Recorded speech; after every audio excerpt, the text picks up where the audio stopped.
বৃষ্টির জন্য পাঞ্জাব আর কেকেআরের মধ্যে ম্যাচটা বন্ধ হয়ে গেল। কলকাতা নাইট রাইডার্স প্রথমে ব্যাটিং করে 25 রানে 2টো উইকেট আছে, 3 ওভার 4 বল হয়েছে বন্ধুরা।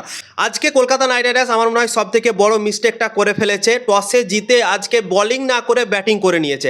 বৃষ্টির আবহাওয়াতে আমরা সব দিনই দেখতে পাই যে দল টসে জিতে সেই দল কিন্তু বোলিং করার সিদ্ধান্ত নেয়, এবং ঠান্ডা আবহাওয়াতে এমনিতেই ভাই বল সুইং হয়। যে দল আগে প্রথমে বল করে সেই দলের বল সুইং হয়, আমরা দেখতে পাই সব দিনই, এবং আজকেও আমরা সেটাই দেখতে পেলাম। কলকাতা নাইট রাইডার্স টসে জিতলো, টসে জিতে ব্যাটিং করার সিদ্ধান্ত নিল, এবং ফিন অ্যালান আজিঙ্কে রাহানে ওপেন করতে এলো, এবং আমরা দেখলাম কতটা বল সুইং করছিল।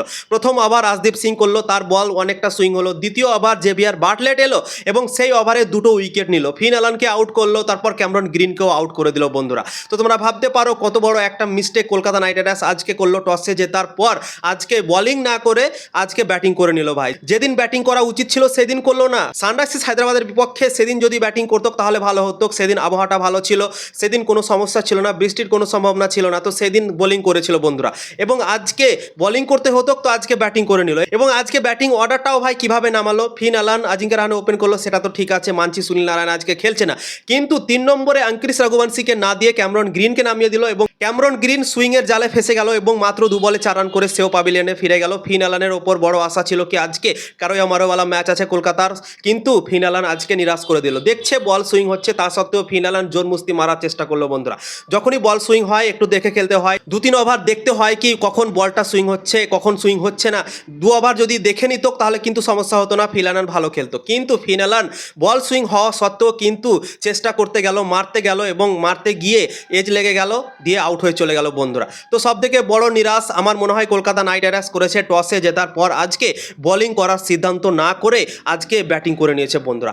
এবং আজকে সুনীল নারায়ণ, বরুণ চক্রবর্তী কেউ খেলছে না ভাই। কলকাতা নাইট রাইডার্সের দলে আজকে শুধুমাত্র একটা স্পিন বলার খেলছে, এবং সেই স্পিন বলারটা হচ্ছে অনুকূল রয়। সুনীল নারায়ণের জায়গাতে রোহমান পাওয়ালকে খেলিয়েছে কলকাতা নাইট রাইডার্স, এবং বরুণ চক্রবর্তীর জায়গায় নবদীপ সৈনিকে খেলিয়েছে। আজিঙ্কে রাহানে টসের সময় বলল কি সুনীল নারায়ণের নাকি হালকা সমস্যা আছে, তার শরীর খারাপ, তাই জন্যই সে খেলছে না। এবং বরুণ চক্রবর্তীর কথা বলল কি সানরাইজার্স হায়দ্রাবাদের বিপক্ষে ক্যাচ ধরতে গিয়ে তার আঙুলে চোট লেগেছিল, তাই জন্যই সে এই ম্যাচটা খেলছে না। তো এই দুটো বড় বলার যদি না খেলে তাহলে বোলিং অ্যাটাক আরও তো ভাই কমজোরি হয়ে গেল। এবং তারপর তুমি ভাই কোনো স্পিন বলার কি খেলাওনি। বরুণ চক্রবর্তী যে খেলছে না তার জায়গায় একটা স্পিন বলার না খেলিয়ে তুমি একটা পেস বলারকে নিয়ে এসছো। সুনীল নারায়ণ একটা স্পিন বলার, সে বোলিং ব্যাটিং দুটোই করে, তো তার জায়গায় রচিন রবীন্দ্রকে না নিয়ে এসে রহমান পাওয়ালকে নিয়ে চলে এসেছে বন্ধুরা। তো তোমরা নিজেই ভাবতে পারো কলকাতা নাইট রাইডার্স কি সিদ্ধান্তগুলো আজকে নিয়েছে, সত্যি ভাই সবাইকে অবাক করেছে। এক তো টসের সময় বড় মিস্টেক করলো, তারপর সুনীল নারায়ণের জায়গাতে আমার মনে হয় রচিন রবীন্দ্রকে খেলানো উচিত ছিল, সেখানেও ভাই রহমান পাওয়ালকে খেলিয়ে দিয়েছে, ঠিক আছে। তারপর বরুণ চক্রবর্তী একটা স্পিন বলারকে না খেলিয়ে নবদীপ সৈনিকে খেলিয়ে দিয়েছে। তো আজকে যে সিদ্ধান্তগুলো কলকাতা নাইট রাইডার্স নিয়েছে না, সত্যি সবাইকে অবাক করেছে, সবাইকে চমকে দিয়েছে কলকাতা যে সিদ্ধান্তগুলো নিয়েছে বন্ধুরা। তো কিভাবে পাঞ্জাব কিংস বল করছে, কিভাবে তাদের বল সুইং হচ্ছে, এবং বৃষ্টির জন্য ম্যাচটা বন্ধও হয়ে গেল, তোমরা নিজেই দেখতে পাচ্ছ। তো কলকাতা নাইট রাইডার্স যদি আজকে ফিল্ডিং করার সুযোগ পেত তাহলে কিন্তু কলকাতার জন্য ভালো হতো। বল সুইং করতো, ভেবা বারোরা বল করতো, দারুণভাবে বল সুইং করতো, পাঞ্জাব কিংসের ব্যাটারদের সমস্যায় ফেলতে পারতো, কিন্তু হলো না বন্ধুরা। পাঞ্জাব কিংসের বিপক্ষে কলকাতা নাইট রাইডার্স অনেক বড় আমার মনে হয় মিস্টেক করে ফেলেছে। তোমাদের কি মনে হয় কমেন্ট করে জানাতে পারো।